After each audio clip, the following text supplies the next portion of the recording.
Hello, Dr. Bowers. Thank you for joining us today. My pleasure. You are the superintendent of the Livermore Valley Joint Unified School District. It's a K-12 district serving 13,500 students. And it's a post that you've held since 2010. And from what I understand, this makes you the longest continuously serving superintendent of a K-12 unified school district in both Alameda and Contra Costa counties. Wow, that's so exciting. You know, I think it's important to also point out that your public education experience is quite extensive, right? With 13 plus years teaching at all levels in urban and suburban settings, and more than 21 years in site and district level administration. Yeah, that's very impressive. Your educational leadership has been honored by the Association of California School Administrators, American Association of University Women, Phi Delta Kappa, Phi Beta Kappa, CSU East Bay, the Alameda County Board of Supervisors, and the California State Assembly. And as an alumna of Berkeley, where you earned your BA in English and later your EdD, we are so pleased to have you back as a practitioner in residence at the Graduate School of Education. So I want to say welcome and thank you for being back with us. Well, thank you for having me. And I'll add one other little award. Yeah. One of my favorite ones is some of the students at one of the elementary schools where I visited, they kind of named me the Super Nintendo. So I thought that was really cute. So in addition to all those accolades, if the kids like what you're doing, it means a lot too. That's right. That is the best one for sure.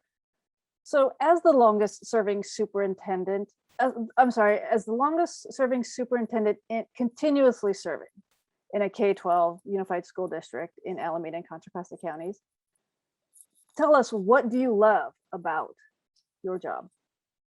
Well, there's a lot to choose from. I think what I really enjoy most is having a long-lasting impact. Things that really can change at a systems level. I mean, I think I've loved every part of my career. When I was teaching, you have that one-on-one experience in your classroom. You develop strong relationships with students. As a principal, that kind of expands. And then when you get to be a superintendent, there's so many other relationships that you see that are integral to making things happen for students. And so a lot of the other things that you saw maybe as a barrier or a problem or a challenge when you're in different levels in an organization, like a large school district, what ends up happening is, as a superintendent, you don't just accept those, you can really work through them. And so listening to staff, listening to students, hearing from parents in our community and our community partners, all of their wishes and challenges, I call them the wonders and the worries, I'm able to, not alone, of course, but help navigate and resolve things and then move everything forward in a larger way. So we really see systemic change and improvements which impact a lot. So that's fun and I love it. And of course I do love the interactions with students and meeting, everyone in our community. I kind of love making things happen, and it's never ever dull or boring. Well, and from what I understand too, you also build capacity for people to do their work. I've heard you talk about sort of buffering the noise. Yes, one of the things that I think my job really entails, it's helping people focus to do their pure best work. So that's whether they are our custodians, whether they're our teachers, our nurses, or our principals. There's a lot of commotion in the world. There's a lot of turmoil often, and there's a lot of different competing pressures. And sometimes it's budget, sometimes it's political, sometimes it's things that you feel are kind of out of their control, but yet they can influence and impact. I mean, COVID's a good example. So my primary job is to, when I say buffer the noise, it's for me to tackle all of those issues. If it's vaccinations, I'll get the vaccinations. If it's a budget issue, we'll write the grant. If whatever challenge is, once we know about it, we can work on it. We have to fix it. If it's parents worried about things for students, then I can help kind of cut to the chase. And then all of those things, instead of having them just implode and be on top of the shoulders of say a teacher who has enough to worry about with her own students or his or her own students in their classroom setting. Let us worry about those challenges. That's great. I imagine that the pandemic and all of these timely social issues that are coming up, right? Immigration, Black Lives Matter, the Capitol insurrection on January 6th, questions about police department funding, all these other sort of external pressures, and some of the issues, right? Sort of like you were saying, that these outside issues, such as the vaping, have made your job that much more challenging, and maybe also have made life for students that much more challenging, right? So what does it mean to be an educational leader in this context, in this current climate? Well, I think that you can't shy away from a challenge. If you're at all conflict averse or avoidant, then it's not going to work. So it's not that you seek conflict, but you can't shy away from it. And you have to realize that by focusing on something and working through it, you'll actually get faster, farther, and it'll end up in the short run being more challenging, but in the long run, much better. And so I actually have like little quotes that I keep. This is one of them that I keep it by my desk. A strong woman stands up for herself, and a stronger woman stands up for everybody else. And that reminds me of, because there are people, I've had death threats, unfortunately. I've had, and some of the issues we've tackled, I've had people be very upset, and I always try to figure it's coming from a place of fear, a place of anger, a place of frustration, try to understand that, and then kind of one person at a time relationship build, because at some core level, we're still on the same team. We still care. We just may have different ways of approaching it. So that's one thing. And then what I do kind of to center myself when there's so much negativity, because so many issues have come up that have been really negative. And there's another one that I keep. These are, I'll just share. I keep them on my desk. I laminate them because they were getting, starting to wilt away. Sometimes you face difficulties not because you're doing something wrong, but because you're doing something right. So, and I share this with my board. I share it with my principals, because anytime the status quo is disrupted in any way, even if it's all for positive, there is going to be pushback. They're going to make somebody uncomfortable, and so you will take the brunt of that. But that doesn't mean that you don't do it. It does cause you, though, to reflect on how best to navigate it, and not to alienate people as you go along. So I always try to bring everyone with me. The biggest one, I don't know if I can show you this one. This one I said so much that they put it on it. I never forget. This is the one that I always, people support what they help create. And it's not just a saying on a board. It is actually what I believe. And so what I find is, clearly as a leader, you can be the leader, but you can't do any of this alone. All of this work takes a myriad of people who are aligned with their values and putting their work and effort into making it happen. And so what I have found is, if you bring people along and they see themselves in it in some way, they can be part of the solution. That's very empowering, rather than just dismiss people and say, you are the problem. And my students actually helped me understand that. When I met this last summer, or 2 summers ago, I don't know, after a while, the pandemic has made me lose track of time. Right. But anyway, the summer after the tragic George Floyd murder, a group of students, young alumni came to meet with me, and we met out for hours and hours. And even though, as you can tell, I like to talk, I have a lot to share, I did a lot less talking and just a lot more listening, just to really understand. These are students of color. These are our own young alumni who are positioned well. They're all in college, and they had come back to share things that, didn't make you feel great, because you hear about some of the things that they had dealt with and had learned to just either deal with. Some, as they said, they might have swept it under the rug. They just kind of felt like that's as good as it gets. These are just part of what they said is they normalize it. They normalize certain things that had happened to them in school, particularly being students of color in a suburb.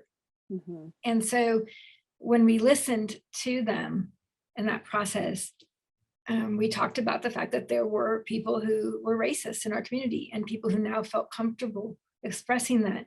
And so there were microaggressions, which they felt was more from kind of ignorance and not understanding. And then there were more assertive aggressions where people were intentionally hurtful and destructive to their psyche. And so the students didn't always feel comfortable in their own skin.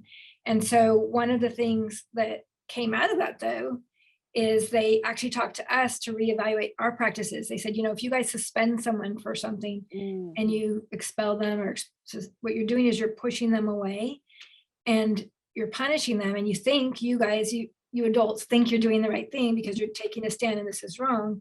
He said, but you need to call out the behavior, but you need to call in the racist, or you need to call in the person, call in the individual. And I said, what does that look like? And they said, well, if you just, cast them out, then they're not going to ever feel as if they can change and do better. And so we talked a lot about the fact that all those things are learned, and if it can be learned, it can be unlearned, or something different could be learned. So the students really set a very compassionate and empathetic path for us through the more restorative justice and mediated groups. And we use now student focus groups and student forums for a lot of that work, so that they see us as their allies and helpers and people who will support them in these kinds of sensitive topics that everyone's not comfortable talking about, but we have to address it. Right. So I imagine that some of this stuff you sort of learned on the job. Yes. And so with all of your experience that you have had, when you were studying for your EdD, what do you wish you knew back then when you were an emerging school leader that you know now? I guess probably the two big lessons I learned just in my life as a leader have been how important your team is and sharing that. And I think, and the importance of cultivating other people. And I think I was fortunate when I was younger to be pretty gifted in school and to have a lot of things come to me. And so I was actually probably in high school, someone who didn't really want to work in groups, because I was like, I don't want to work in a group because I can do all this myself and get it right, get my A, whatever, and learn. And I didn't want other people to slow me down, and so I really had a very narrow vision of, was it about the task and accomplishing, and not knowing the richness of what comes from the struggle of working with others and how different it can be. So I think that's like my life lesson that I learned, is because there's no way you can be a superintendent alone, right? You just, I have over 1,500 employees, and each one is, I kind of use the analogy, we're like a jigsaw puzzle. And you could say, oh, the superintendent's really important, but actually every piece is really important. If one piece is missing, the whole thing is a mess. It will never be complete. And so you could say, some people might think, oh, the edges are really important, or this, it doesn't matter. One piece is gone and it doesn't work. And so I think those are the kind of larger lessons that I've learned. So maybe that was one. I think so far as being a leader through the education program, one of the things that I had to really grow in, and we did it through research. Cynthia Coburn was one of my favorite professors and she became my advisor ultimately. And she really helped me understand the processes of decision-making and how important it is to be very transparent about how decisions are made and why they're made, and never to take people through a process when you know that already, when the decision's been made, never to go through a process that isn't genuine. But she also taught us a lot about systems change and leadership, and when you should be tight and loose.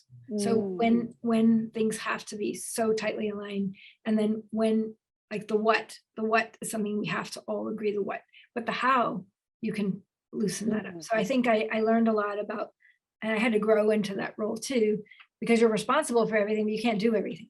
But ultimately you are responsible. So having to understand how to let go and delegate, and then see how much better it is even than if you had done it alone or you could imagine. So the growth that I went through is I became less directive and more of a director. In this role, I see myself as being much more involved in negotiations and budgets and in human resources.